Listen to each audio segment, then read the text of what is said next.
Most of us arrive at this place at some point in our lives.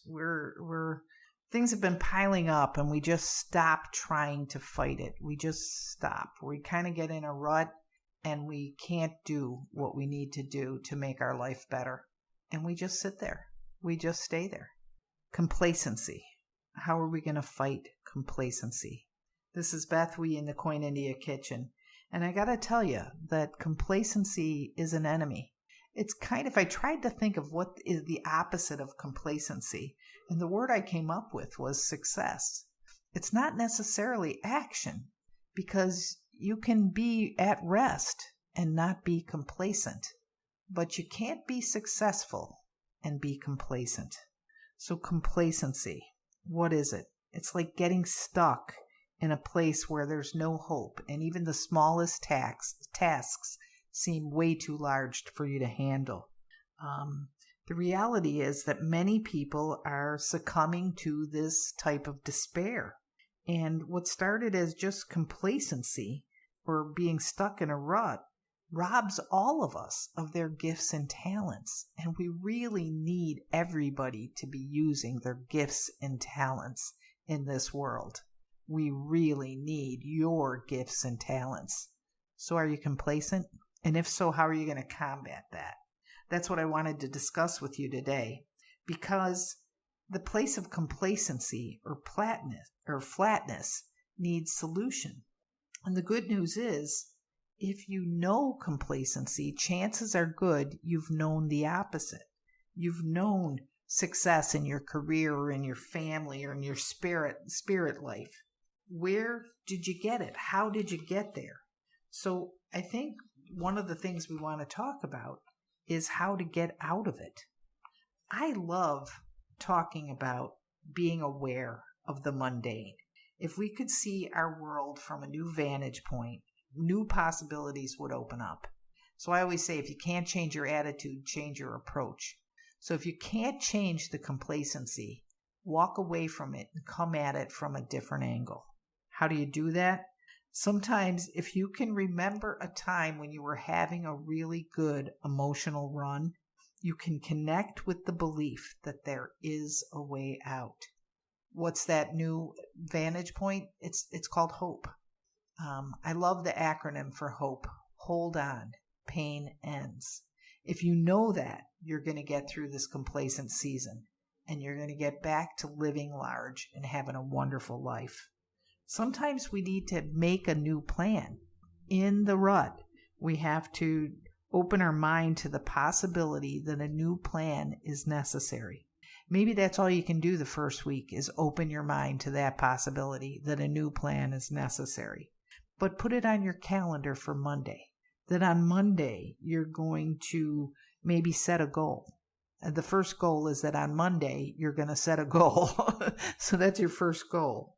Because getting things done is hard, and yet action is probably the greatest tool in the fight against complacency. Action. But how do you take action if you lack energy? I mean, that's how complacency feels. Like we've been duped. We're being told to take action, but we have no energy. So it's time to connect the dots, guys. You have three natures. You have a body, you have a soul, you have a spirit, and you're going to need all three to get out of this rut of complacency. So let's go to spirit first. Let's ask the higher power for help. Let's ask that power to carry out what seems insurmountable at this time. How will this display? I don't know, but I bet new routes will open up. I bet new avenues to overcome will show up. New tools will emerge, or old tools will be rekindled. That's what I'm talking about. What are some of those tools? You know I'm going to creativity. I think creativity is one of the most powerful tools we have. A new project or goal set may inspire you.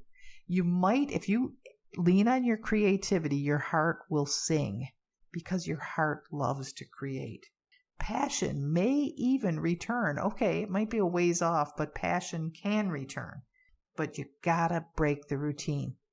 Think about the kaleidoscope. One small twist of the dial and the whole thing changes.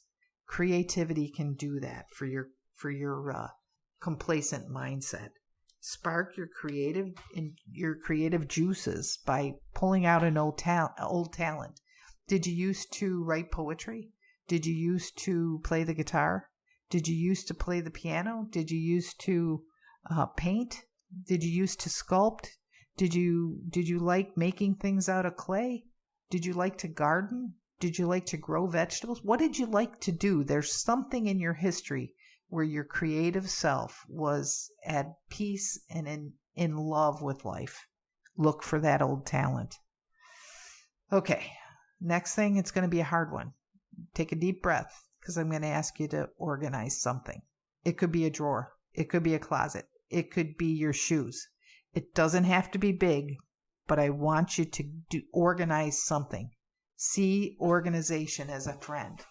Chaos is not made by the higher power. The higher power is not the creator of chaos. Chaos is the absence of light.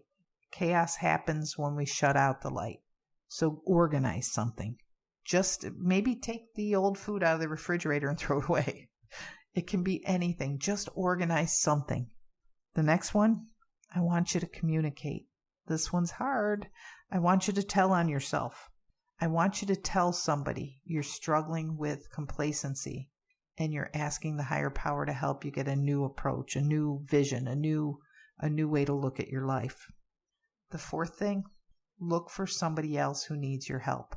Yeah, it could be your neighbor. Go help them carry their groceries to the door if they're struggling. Help them catch the dog that got loose. It could be taking a garbage can out of the street.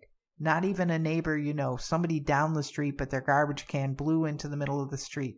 It could be grabbing a shopping cart from somebody as they're unloading their car and saying, I'll push this back for you.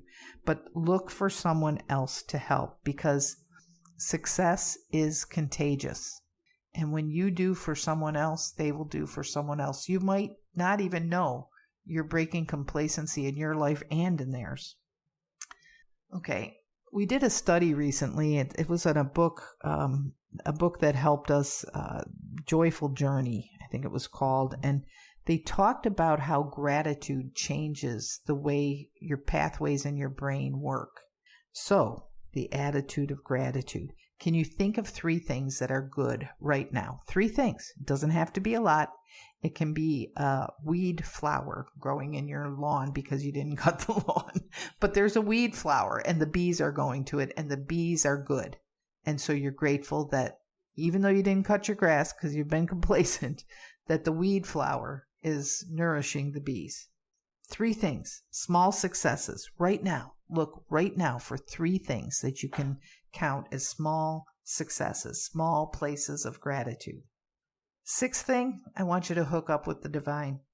Wherever that leads you. For some, it may take you to nature, for someone else to a church, for someone else to journaling. I want you to seek the higher power. However you do it, do it. 7th thing, this one you're not going to like.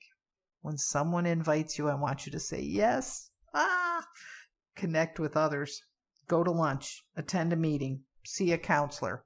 Connect. Find a person with whom to connect. Connect. And the last one, the 8th thing, give yourself a time limit to keep your willingness going. If it doesn't make you feel better by next Tuesday, you'll reconsider. Keep a schedule until then. How are you feeling?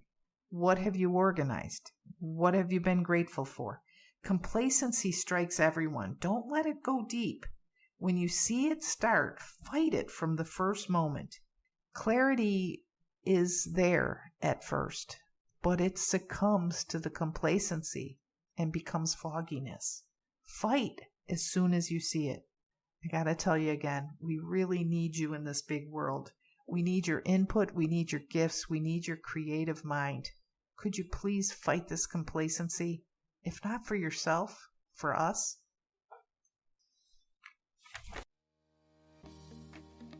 I hope you're feeling better because you had a listen. Good Seed Podcast is powered by the BethWe nonprofit ministry based in Vero Beach, Florida. Our goal is to start the uncomfortable conversations that turn complacency into action and despair into hope. Connect, communicate, and thrive with us. Check us out online at BethWe.com.